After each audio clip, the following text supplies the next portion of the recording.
আসসালামু আলাইকুম এভরিওয়ান। তো প্রোক্রাস্টিনেশন নিয়ে আজকে একটু কথা বলবো।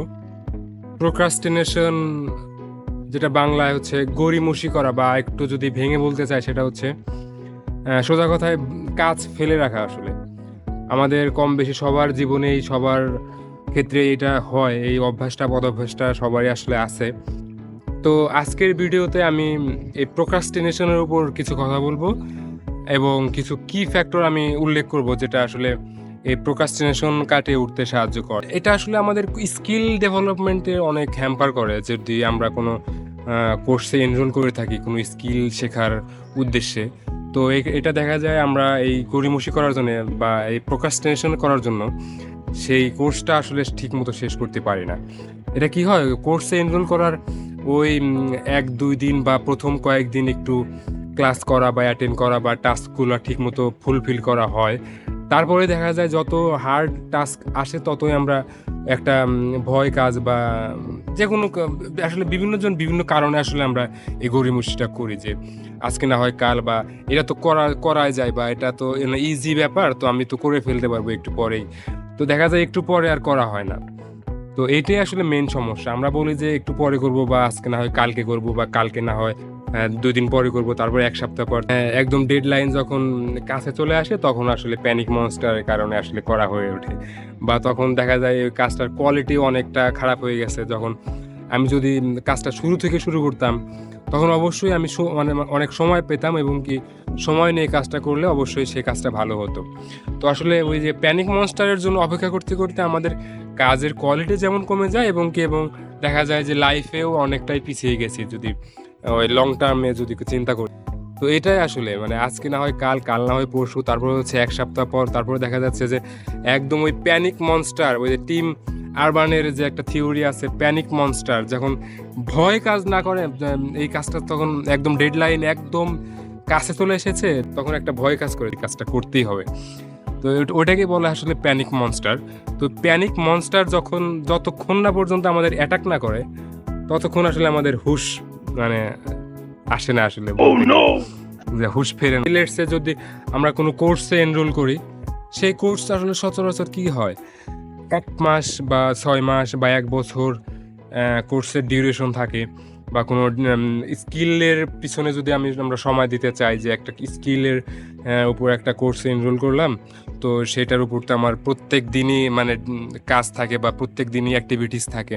প্রথম দিকে দেখা যায় হয়তো বা এনরোল করার পর ২-১ দিন করলাম, বা ১ ঘন্টা ২ ঘন্টা বা ১০ মিনিট যেরকমই পারে সময় দিলাম।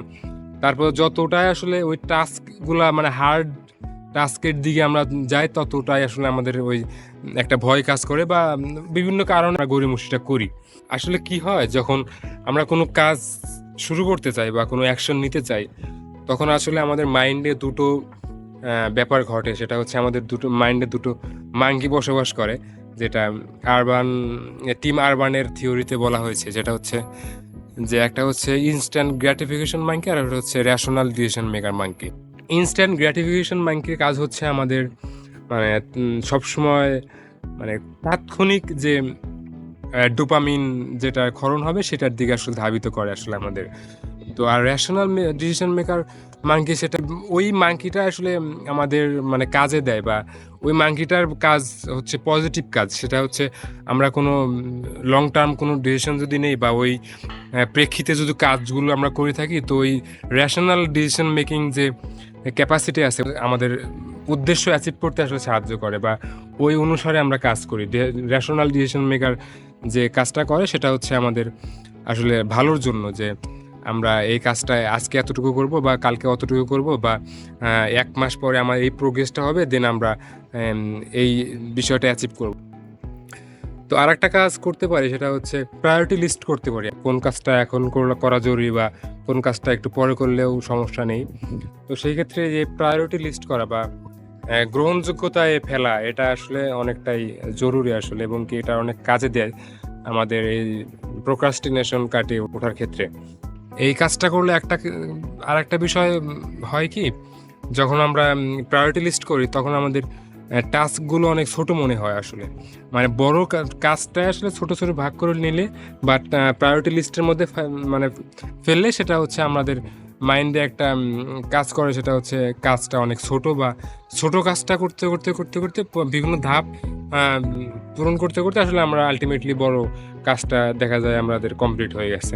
তো এই বিষয়টা যদি আমরা একটু খেয়াল রাখি যে ইনস্ট্যান্ট গ্র্যাটিফিকেশনের যদি আমরা তাকে যদি অ্যালাউ না করি, তো অন দ্য আদার হ্যান্ড যদি আমরা রেশনাল ডিসিশন মেকারের দিকে একটু ফোকাস করি, সেক্ষেত্রে আসলে এটা কাটিয়ে ওঠা পসিবল। এটা একদমই একটা অভ্যাস বা বদঅভ্যাস, এটা কাটিয়ে ওঠা একদম অসম্ভব কিছু না। তো এটা সম্পূর্ণভাবে কাটিয়ে ওঠা পসিবল। আসলে এটা একদম টোটালি একটা বদঅভ্যাস, যেটা আমরা ইনস্ট্যান্ট গ্র্যাটিফিকেশন মাঙ্কির কাজে যখন আমরা অ্যাওয়ার্ড থাকবো বা ওই রেশনাল ডিসিশন মেকিংয়ে যেটা আমরা একটু প্রাধান্য দেব, তখনই আসলে আমাদের পসিবল আসলে এটা কাটিয়ে ওঠা। তো পরিশেষে একটা কথাই বলবো, এটা হচ্ছে একদম একটা হ্যাবিট, যে বদঅভ্যাস, এটা কাটিয়ে ওঠা আসলে অনেকটা সহজ, এটা আসলে অসম্ভব কিছু না। তো টিম আরবানের যে রিসার্চের যে অ্যাক্টিভিটিসগুলো আছে, সেটা যদি আমরা একটু অ্যাওয়ারভাবে, একটা সচেতনভাবে একটু অ্যাকশন নেই, তো এটা সম্পূর্ণভাবে কাটিয়ে ওঠা সম্ভব। তো যেমন কোনো কাজের প্রায়োরিটি লিস্ট করা, বা কোনো কাজ ছোট ছোট ভাগ করে নেওয়া, বা কোন কাজটা আগে করা জরুরি বা কোন কাজটা পরে করলে হচ্ছে সেই হিসেবে কাজটা করা, বা ওই ইনস্ট্যান্ট গ্র্যাটিফিকেশন, এটাই হচ্ছে মোস্ট ইম্পর্টেন্ট বিষয়, যে ইনস্ট্যান্ট গ্র্যাটিফিকেশন মাঙ্কির উপরে একটা অ্যাওয়ার্ড থাকা, যে সে যেন আমাদের মাইন্ডটা ডাইভার্ট না করতে পারে, যে আমার এই কাজটা এখন করা জরুরি, কিন্তু আমার মন চাচ্ছে একটু ফেসবুক স্ক্রল করতে, বা কোনো রিলস দেখতে, বা কোনো সিরিজের কোনো এপিসোড শেষ করতে। তো সেই ক্ষেত্রে ইনস্ট্যান্ট গ্র্যাটিফিকেশন যে মাঙ্কিটা আছে, তো সেটার বিষয়ে একটু অ্যাওয়ার্ড থাকলে আমাদের এই বিষয়টা সম্পূর্ণ কাটিয়ে ওঠা সম্ভব। তো এইটাই আসলে ছোট ছোট ব্যাপারে যদি আমরা একটু খেয়াল রাখি, তো এটা সম্পূর্ণভাবে কাটিয়ে ওঠা সম্ভব। এটা আসলে এটা আমাদের মাইন্ডে এমনভাবে নিতে হবে যে এটা আরও 8-10টা বদভ্যাসের মতোই একটা বদভ্যাস, যেটা আমরা দৈনিক প্র্যাকটিসের মাধ্যমে সম্পূর্ণ কাটিয়ে ওঠা আসলে সম্ভব।